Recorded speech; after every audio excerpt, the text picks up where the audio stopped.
Hello friends, स्वागत है आप सभी का मेरे YouTube channel SV coaching classes पर। और जैसा कि मैंने आपसे अपने पिछले वीडियो में परिसंचरण तंत्र सर्कुलेटरी सिस्टम, ठीक, इसका स्टार्टिंग कर दिया था, है ना। तो वहां पर मैंने आपको पिछले वीडियो में रुधिर, है ना, और आपका धमनी और सिरा में डिफरेंस, ठीक, ये सारी बातों का डिस्कशन आपसे कर लिया था। अब उसके बाद उसी में मैंने आपको जो सेकंड पार्ट उसका बताया था कि इसमें आपका एक तो रक्त परिवहन तंत्र आता है परिसंचरण तंत्र में, और दूसरा आता है लसिका तंत्र। तो लसिका तंत्र में हमें लसिका और लसिका के कार्य, रुधिर लसिका में अंतर, ये तीन टॉपिक आपको पढ़ने होते हैं जो बहुत ही महत्वपूर्ण होते हैं। तो यहां पर फिर देखिएगा लिखा हुआ है लसिका, यानी कि लिखा है लिम्फ, है ना। तो सबसे पहले हमें यही जानना है कि ये लसिका या लिम्फ क्या होता है। देखिएगा फिर यहाँ पर आपकी स्क्रीन पर एक थ्योरी आ गई है लसिका के विषय में। देखिए इसमें क्या बताया गया है, फिर मैं आपको इसको क्लियर करता हूं। तो यहाँ पर देखिए इसमें लिखा हुआ कि लसिका एक रंगहीन तरल पदार्थ है। यानी लसिका भी क्या है, रुधिर के जैसा ही एक तरल पदार्थ होता है। रुधिर क्या है, रुधिर आपका लाल होता है, रेड होता है, और ये कलरलेस होता है। ठीक, आगे देखिएगा, जो ऊतकों एवं रुधिर वाहिनियों के बीच के रिक्त स्थान में पाया जाता है। कहता कि जो ऊतक है, कोशिकाओं का जो समूह होता है, और रुधिर वाहिनियां जो आपकी आरबीसी, डब्ल्यूबीसी, है ना, प्लेटलेट्स, ये सब है रुधिर वाहिनियां, है ना, इनमें इनके बीच में पाया जाता है। रुधिर वाहिनियां, तो जो ऊतकों एवं रुधिर वाहिनियों के बीच के रिक्त स्थान में पाया जाता है। तो ये ऊतक जो आपके कोशिकाओं के समूह हैं उनके मध्य, और आपकी रुधिर वाहिनियां जो धमनी और सिरा होती हैं, है ना, इन सभी के मध्य में पाया जाता है। तो ये भी तरल पदार्थ होता है, तरल द्रव होता है। उसके बाद लिखा हुआ है यह रुधिर प्लाज्मा का ही अंश है। कहता है कि रुधिर में जो प्लाज्मा होता है ये प्लाज्मा का ही एक पार्ट होता है। ठीक, उसके बाद जो रक्त केशिकाओं, ब्लड कैपिलरीज, केशिकाओं कोशिकाओं डिफरेंस होता है, कोशिकाएं सेल्स होती हैं, केशिकाएं कैपिलरीज होती हैं। ठीक, उसके बाद की पतली दीवारों से विसरण द्वारा बाहर निकलने से बनता है ना। तो केशिकत्व की प्रक्रिया आपने फिजिक्स में पढ़ी होगी, है ना, कि उसके द्वारा जैसे आपका क्या होता है, केशिकत्व की प्रक्रिया होती है, जिसके द्वारा जैसे आप क्या करते हैं कि दीपक जलाते हैं घर में, है ना, तो रुई से क्या बनाते हैं, उसकी बत्ती को बनाते हैं। तो उस बत्ती में तेल क्या है, धीरे धीरे चढ़ता रहता है। ठीक, तो उसको कहते हैं केशिकत्व, कैपिलरी एक्शन होता है उसमें। केशिकत्व क्रिया होती है कि धीरे धीरे ऑयल क्या करता है, उस रुई के धागे के माध्यम से आगे की ओर बढ़ता रहता है, और आपकी जो बत्ती है वो जलती रहती है। तो उस प्रक्रिया को केशिकत्व कहते हैं, कैपिलरी एक्शन कहते हैं। ठीक, तो ये केशिकत्व है। तो उसके बाद इसके साथ श्वेत रक्त कणिकाएं बाहर आ जाती हैं, डब्ल्यूबीसी, व्हाइट ब्लड कार्पोसेल्स, डब्ल्यूबीसी लिखा हुआ है, व्हाइट ब्लड कार्पोसेल्स है, श्वेत रक्त कणिकाएं क्या होती हैं कि बाहर आ जाती हैं। ठीक, उसके बाद क्रिया कौन सी है, पतली दीवारों से विसरण, विसरण की प्रक्रिया होती है ना। तो विसरण की प्रक्रिया के द्वारा क्या होता है कि कोई भी पदार्थ अपने आप स्वतः एक जगह से दूसरी जगह पर उसका ट्रांसफर हो जाता है, विसरण हो जाता है। ठीक, जैसे वायु है, आप धूप बत्ती जलाते जैसे, तो हवा जो आपकी उसकी खुशबू है वो क्या है, सारे कमरे में फैल जाती है, तो वो विसरण की प्रक्रिया हो जाती है, डिफ्यूजन। ठीक, तो डिफ्यूजन कह देते हैं उसको। उसके बाद आगे लिखा हुआ है कि परंतु इसमें लाल रक्त कणिकाएं तथा सूक्ष्म मात्रा में कैल्शियम या फास्फेट के आयन पाए जाते हैं। कहता है इसमें आरबीसी भी पाई जाती है, कैल्शियम और फास्फेट के आयन भी पाए जाते हैं। ठीक, उसके बाद कहता कि विभिन्न अंगों के ऊतकों के संपर्क में होने के कारण लसिका में ग्लूकोज, एमिनो अम्ल, वसीय अम्ल, विटामिन, लवण तथा उत्सर्जी पदार्थ यूरिया CO2 भी इसमें पाए जाते हैं।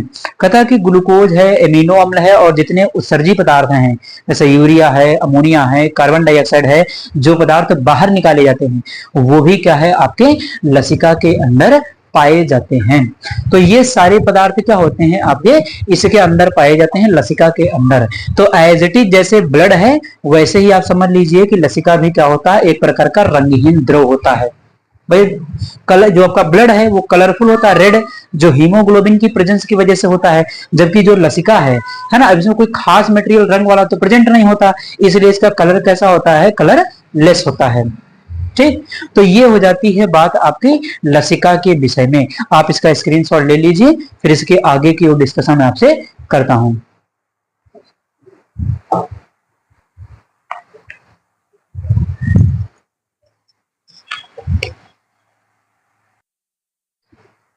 तो चलिए अब यहाँ पर देख लेते हैं कि डिफरेंस, सॉरी, यहाँ पर देख लेते हैं कि आपके फंक्शंस ऑफ लिम्फ यानी लसिका के क्या क्या कार्य हो सकते हैं।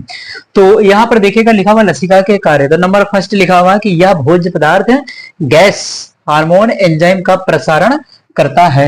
यानी लसिका क्या करता है कि भोज्य पदार्थ है, जो भी पोषक तत्व होते हैं, है ना, उनको क्या करता है, प्रसारण का काम करता है। यहाँ पे देखिए लिखा हुआ है गैस, गैस कौन सी, तो गैस होती है जैसे ऑक्सीजन गैस हम बाहर से लेते हैं, उसको पहुंचाने का काम क्या करती है, लसिका कर देती है। ठीक, मतलब ये हेल्प करती है, सहायता करती है उसमें। उसके बाद हार्मोन एंजाइम, हार्मोन और एंजाइमों का प्रसारण, प्रसारण का मतलब ये पहुंचाना, ले जाना। ठीक, तो एक जगह से दूसरी जगह तक पहुंचाने का कार्य लसिका आपकी करती है। ठीक, उसके बाद सेकंड नंबर लिखा है कि लिम्फोसाइट्स का निर्माण होता है। लिम्फोसाइट का मतलब है डब्ल्यूबीसी। मैंने आपको जब बताया था ब्लड के वर्गीकरण में, रक्त के संगठन में, उसमें बताया था कि जो डब्ल्यूबीसी होती है उसका निर्माण कहाँ होता है, उसका निर्माण लसिका के अंदर होता है ना। और लिम्फेटिक नोड्स यानी लसिका गांठें जो होती हैं वहां पर लिम्फोसाइट्स का निर्माण होता है। तो लिम्फोसाइट जो आपकी होती है उनका निर्माण लसिका नोड्स में होता है, हाँ, लसिका गांठों में होता है, लिम्फेटिक नोड्स कहते हैं जिनको, उसमें इसका निर्माण होता है। और ये लिम्फोसाइट्स होती क्या है, डब्ल्यूबीसी होती है। तो डब्ल्यूबीसी क्या है, डब्ल्यूबीसी आपकी जो होती है वो प्रतिरक्षा तंत्र का निर्माण करती है। बाहर से आने वाले जीवाणुओं, विषाणुओं या किसी बीमारी से लड़ने का काम कौन करता है, तो हमारे शरीर की जो डब्ल्यूबीसी होती है, श्वेत रुधिर कणिकाएं, जिनको लिम्फोसाइट्स कहते हैं, है ना, मारक कोशिका जिनको कहते हैं, तो वो क्या करती हैं कि बाहर से आने वाले हानिकारक जीवाणु, विषाणुओं को या रोगाणुओं से लड़ने का काम करती हैं, जिससे हमारे शरीर की सुरक्षा होती है। ठीक, तो हमारे शरीर की प्रतिरक्षा प्रणाली में बहुत बड़ा योगदान है डब्ल्यूबीसी का, यही तुम्हें लड़ने का काम करती हैं। जब ये नष्ट हो जाती हैं या इनकी संख्या कम होने लगती है तो हमें विभिन्न प्रकार के रोग क्या करते हैं, पकड़ लेते हैं, है ना, मनुष्य बीमारियों का घर बन जाता है। ठीक, उसके बाद लिखिएगा केशिका है ऊतक से, केशिका ऊतक से CO2 व अन्य उत्सर्जी पदार्थों को बाहर निकलता है। तो जो आपके कैपिलरीज टिश्यू हैं, केशिका ऊतक, उनसे क्या करता है, विभिन्न प्रकार के उत्सर्जी पदार्थों को बाहर ले जाने में या बाहर निकालने में सहायता करता है। ठीक, उसके बाद रक्त की मात्रा व गुणवत्ता को बनाए रखता है। रक्त की मात्रा, ब्लड की मात्रा को क्या करता है, मात्रा और उसकी गुणवत्ता दोनों को बनाए रखने का काम करता है ना। ठीक, ये हो गया। उसके बाद लसिका कणिकाएं जीवाणु व अन्य पदार्थों का भक्षण करके उन्हें नष्ट कर देती हैं। तो जो लसिका कणिकाएं हैं आपके, डब्ल्यूबीसी बताया। ठीक है भाई, यहाँ पर लसिका कणिकाएं किसको कहा जाएगा, डब्ल्यूबीसी को, श्वेत रुधिर कणिकाएं, है ना। तो वो क्या करती है, मैंने अभी बता दिया आपको कि वो जीवाणुओं को, रोगाणुओं से लड़ने का काम करते हैं, या अन्य जो हानिकारक पदार्थ शरीर में बाई चांस आ गए, हमने खा लिया, तो उनको नष्ट करने का काम कौन करता है, तो यही आपकी डब्ल्यूबीसी कर देती है। ठीक, तो ये हो जाते हैं आपके लसिका के कार्य। आप इनका स्क्रीनशॉट ले लीजिए। फिर रक्त और लसिका में क्या डिफरेंस है उसका डिस्कशन मैं आपसे करता हूं।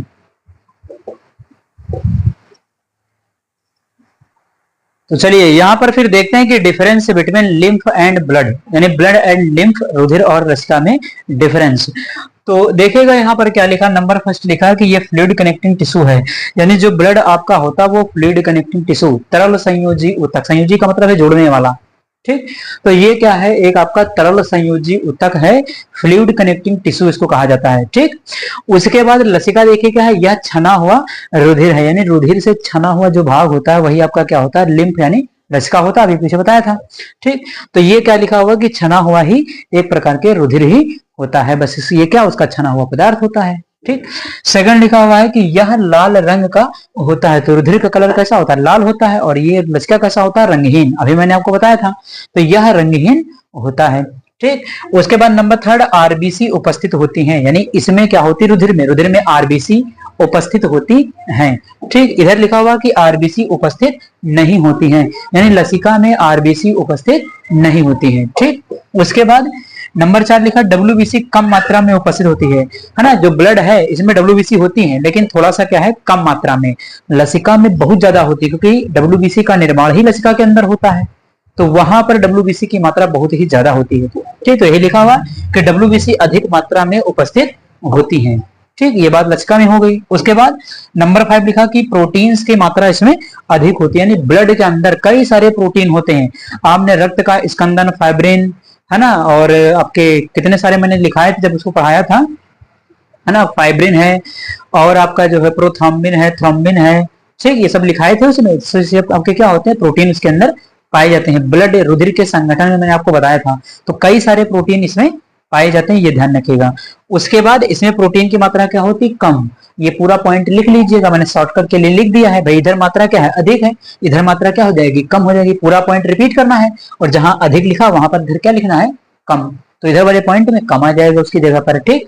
उसके बाद नंबर 6 कहता है कि उत्सर्जी पदार्थों की मात्रा सामान्य होती है, यानी रुधिर के अंदर, रक्त के अंदर, ब्लड के अंदर, खून के अंदर जो उत्सर्जी पदार्थ हैं, जैसे कार्बन डाइऑक्साइड, यूरिया है, अमोनिया है, ठीक, इन सभी की मात्रा क्या होती है, थोड़ा सा सामान्य रहती है, बहुत ज्यादा नहीं होती है, ठीक। लेकिन इधर देखिए क्या लिखा, बहुत अधिक, यानी लसिका में उत्सर्जी पदार्थों की मात्रा बहुत ही ज्यादा होती है, बहुत ही अधिक मात्रा में होती है। लसिका का काम ही है मेनली कि उत्सर्जी पदार्थों को बाहर निकालने का काम करता है, सबसे बड़ा फंक्शन उसी में करता है ये अपना, ठीक। तो इस प्रकार से आपका रुधिर और लसिका में क्या हो जाता है, डिफरेंस हो जाता है, ये है ना। तो ये कुछ हो गए महत्वपूर्ण प्रश्न जो आपके एग्जाम की दृष्टि से इंपॉर्टेंट है और उसमें आ सकते हैं। तो उम्मीद करता हूं कि आज जो मैंने आपको पढ़ाया है वो समझ में आया हुआ होगा। और अगर चैनल पर नए हैं तो तुमको सब्सक्राइब करिए, वीडियो को लाइक करिए और शेयर करते रहिए। तो चलिए फिर मिलते हैं अपने नेक्स्ट लेक्चर में। Thanks for watching this video.